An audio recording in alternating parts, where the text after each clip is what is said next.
Hi friends! In the previous video, I showed you how to reshape a layer Shadowbox template to make Christmas ornament in Cricut Design Space.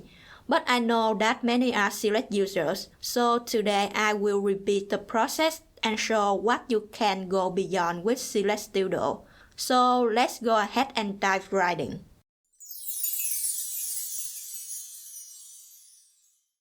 We'll begin with the basics, which is cutting the template based on the shape of the window. The idea is that we will make a frame like the window but bigger than it, and get the intersection between it and its layer. If your template has a simple circle window, you can use the Draw tool to draw a circle that's bigger than the window, but a little bit smaller than the template. Then select everything, go to the transform panel and align them to center. Now we just need to get the intersection between the circle and the layers with the intersect tool in the modify panel. I will fill the circle with a color to select it easier, because this circle will be removed after intersecting, and this template has 13 layers. I will make 12 more copies of it at the same position by pressing Ctrl C and Ctrl F 12 times. This is what you can do in Cricut Design Space. Then select one circle and layer 1. Go to Modify panel and choose Intersect. You should repeat the process from the frontmost to the backmost layer. It's contrary to Cricut Design Space. You can open the Layers panel to see what they do differently. I will not explain because it may confuse you. So it's very simple when the template has circle window and you wanna cut it into circle.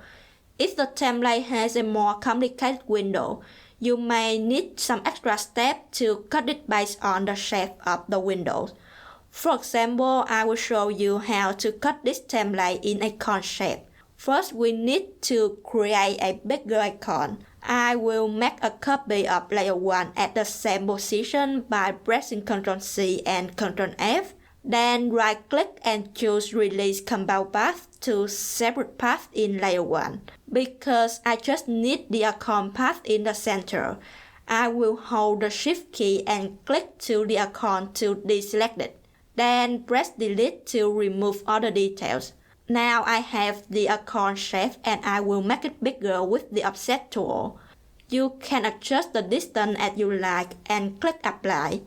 We don't need the original icon anymore, so I will delete it. Now you can see that if we get the intersection between this path and the layers, it will let some parts around the border. So I will draw a shape to cover these empty details and weld it to the layer. You can fill it with a color to see and handle it easier. Because other layers may have this empty area as well, I will make some copy of the shape at the same position, then select one of them and weld it to layer 1. Send the result to back and repeat the process for other layers.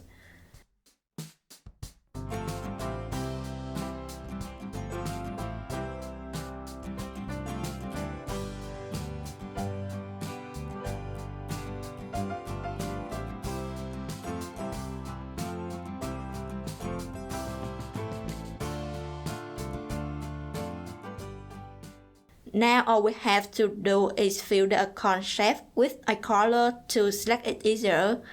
Make some copy of it at the same position by pressing Ctrl C and Ctrl F. Then get the intersection between it and its layer.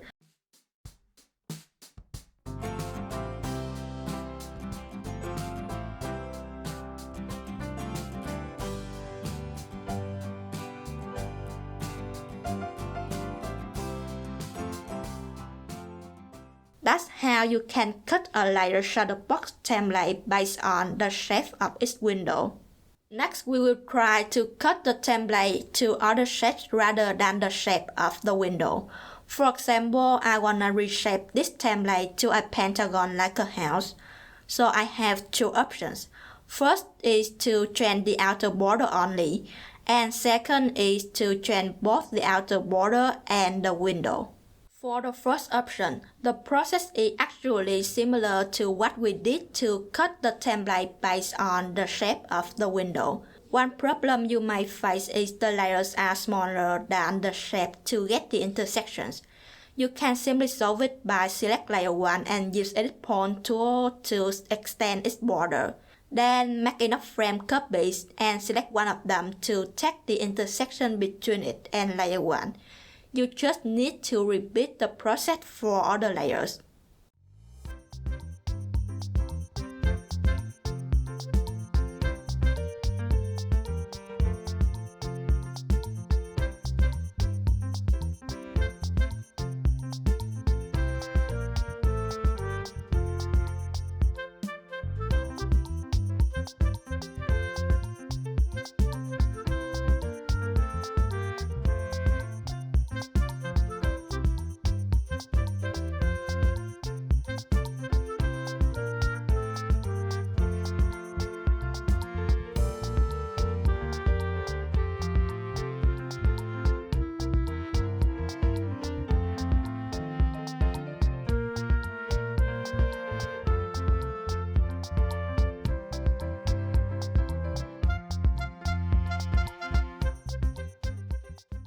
In case you want to change both the outer and the inner border, the process is very different.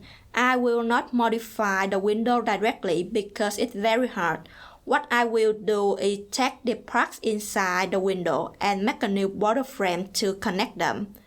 So I will create a pentagon and make it smaller than the window a little bit. You can adjust the shape as you like, but it must be completely inside the window. Now let's imagine, if you check the intersection between the pentagon and a shadow box layer, you may get separate parts without pentagon border. So I will fill the pentagon with a color to see it easier and make a frame border by creating an internal offset. You should use a very small distance. Then click apply and fit with another color. This will be the inner border of the frame. I will create another offset for the outer border. This time we need a larger distance. Then apply, select it and the small offset. Go to the modify panel, click subtract and we have a border frame. Because this template has 13 layers, I will make 12 more copies of the frame at the same position by pressing Ctrl C and Ctrl F 12 times. Do the same thing with the original pentagon. Then select one of them and layer 1. Get the intersection, hold the shift key and click to select a border. Finally weld them together. Just repeat the process from the frontmost to the backmost layer. You can apply this method to change a shadow box template into any shapes. If you use Designer Plus Edition or above, you will also have the option for flexi shapes like heart, star or droplet.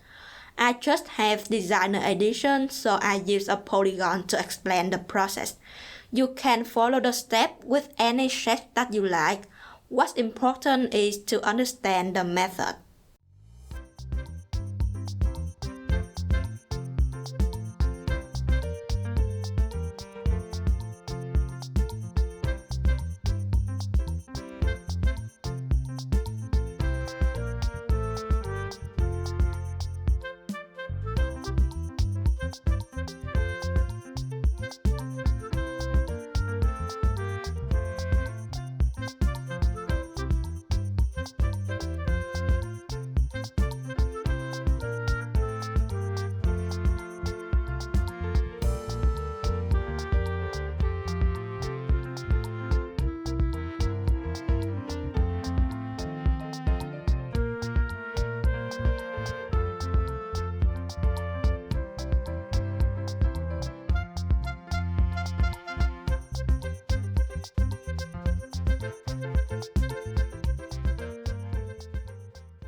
So that's it for today's tutorial. If you wanna know something related to CLS Studio, you can give a comment and I will come up with more video tutorial.